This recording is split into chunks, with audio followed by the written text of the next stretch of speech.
Hall of Famer J.J. Watt joining us from MetLife. J.J., it was a pleasure to hear you on the call and a pleasure to watch this game. I know you're a prisoner to the preparation in all of your roles across this game. As you chewed on the tape over the last 5 months, do you have this one down for the shootout of the week? I definitely did not have a final like this one. I didn't have over 60 points being scored, but I'm sure glad it was. What a treat it was. What a game for week one. Storylines abound. Just a fantastic game to start it out with. It certainly was, and eyes go to Aaron Rodgers off of this win. There were moments where the youth of Rodgers still apparent. There were other moments where the pocket collapsed a little quick. I don't know how much ballet is left in those boots, but you chased after him. How do you assess the play of Rodgers on this day? I think he did a good job. We were all waiting to see what this offense is going to look like. Is he going to go under center and the Arthur Smith offense is going to stay in the shotgun? And they mixed it up. They did a little bit of both. They did a great job with the play action, getting them out in the open, getting some easy touchdowns there early on with guys walking in. But they got to get that run game going. They need to get the run game going a little bit more. And then on defense, they definitely are going to want to stop the run better than they did today. You know, I always struggle with the idea of a good loss. No such thing in the NFL as we try and stack up wins. But the Jets may be comporting themselves a little bit better than we'd expected as well. Quarterback play on that side, the dual threat in Justin Fields. How much hope should they glean from this loss, however? Yeah, I think if you're a Jets fan going to work tomorrow and you're talking about the game, yes, you're disappointed in the loss. Yes, you wanted to get a win. There's no moral victories. But you have to be proud and excited about what you saw today from Aaron Glenn's team. Justin Fields ran well, but he also stood in the pocket, found his way around, and kept his eyes downfield and delivered the ball. The way they were able to bounce back from some momentum swings in this game.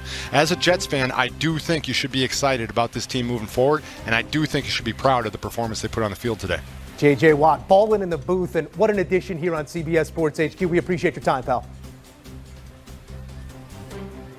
What they accomplished in this one, back and forth ball game, high scoring, maybe not to be expected, but the play of Aaron Rodgers, it begs question here on how hopeful you should feel coming up. Very hopeful. I think the most encouraging thing about this ball game was seeing the Pittsburgh Steelers win a game when their defense was optional. There has been issues in the past in terms of offensive explosion, consistency. When you talk about having to score north of 30 points, in years past, you didn't really believe the Steelers offense could do so. But in today, when you talk about Justin Fields was rolling, playing with abundance of confidence, you needed every point that you could create offensively, and they were able to answer the call, play in and play out every quarter, starting with Aaron Rodgers. I mean, Aaron Rodgers was in his bag today. Guess what? He got hit, he got beat up, he got sacked. It did not matter. He stood up, delivered, and he delivered in a moment where the running game was not there at all. So I love what I saw from Aaron Rodgers. This is something definitely to build on because we believe the Steelers defense will stand up and play the stout football we know they can play. But as long as Aaron Rodgers is doing what he's doing, and most importantly, having fun and hitting you with that saw the little when he does that, he's enjoying himself. He enjoyed himself a lot today. No doubt about it, man.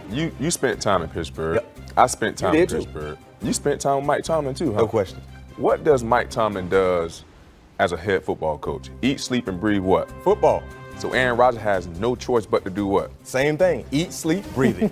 No doubt about it. So I think this is a great matchup, a match made in heaven for Aaron Rodgers and Mike Tomlin. Mike Tomlin, we all know what he has been able to do with the quarterbacks that he had in the past, and still being able to get his team to the playoff.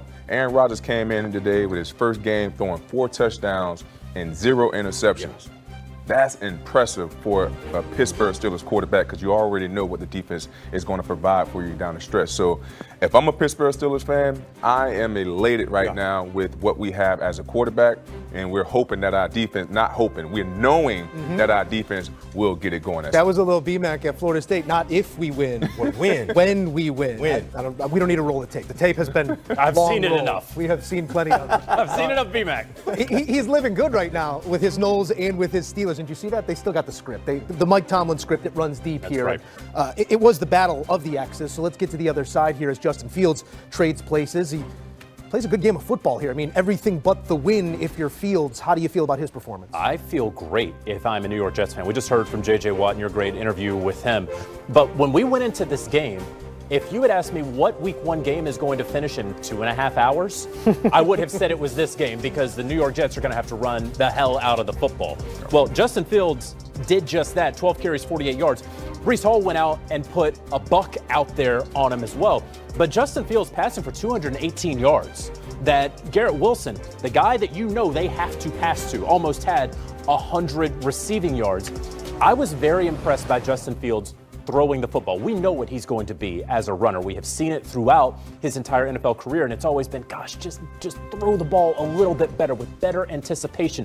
Get that mental clock going. And I think what we saw with Tanner Engstrand, the offensive coordinator with the Jets, is even though Justin Fields missed a touch of time in training camp, it clearly worked out. The work that they put in late July and into August, that things seem to be working. And I'm actually going to push back a little bit on what you guys are talking about with the Pittsburgh Steelers and the defense. I think we believe that it's going to work out because it always has. But what the Jets, who we all had opinions about the Jets and their offense ahead of this game, what the Jets were able to do to this Steelers defense should be concerning for me moving forward. All of the holdouts, all the talk, all offseason about it's football. Well, today you were supposed to hold the Jets to 16 points, 20 points. They put up 32 and could have won the game. I don't need you guys to come in defense of the defense here. It's going to play out over time, and that's been the question of the Pittsburgh Steelers, what they will be after the stuffing and the turkey on Thanksgiving. That's where the issues have come, but they start off on the right foot here. I do want to thought, Pat, on Justin Fields and his development, his maturation. You've spent time, you've been in the room with him. What are the Jets going to move forward with? As JJ's saying, in the passing game, because so much is known already about his talent as a runner. Man, honestly, I was impressed on how they implemented the passing game for him. Had him on the move, moving the pocket a little bit, making the throws a little bit easier for him so he didn't have to break down coverages or go through progressions. So I thought that was huge for the offensive coordinator and Justin Fields moving forward. And also what really helped him out was the running game. Yeah.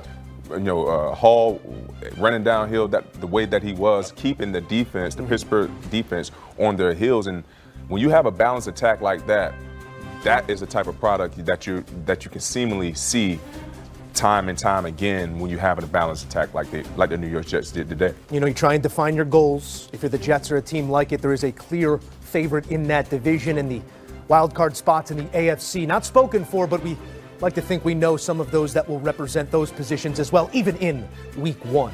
It's a big win in week 1 for Aaron Rodgers, who here in the year 2025, still spinning it at 41 years old, and he goes for a touchdown for each decade. 4 touchdowns, no interceptions, and walks out of MetLife in good health with a W.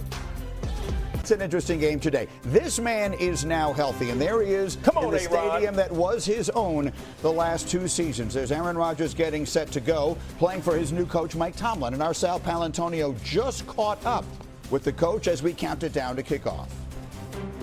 All right, Coach Tomlin, Cam Hayward signed his contract, and you expect him to start and play. What do you expect him from, he's captain, team leader, all-pro player today?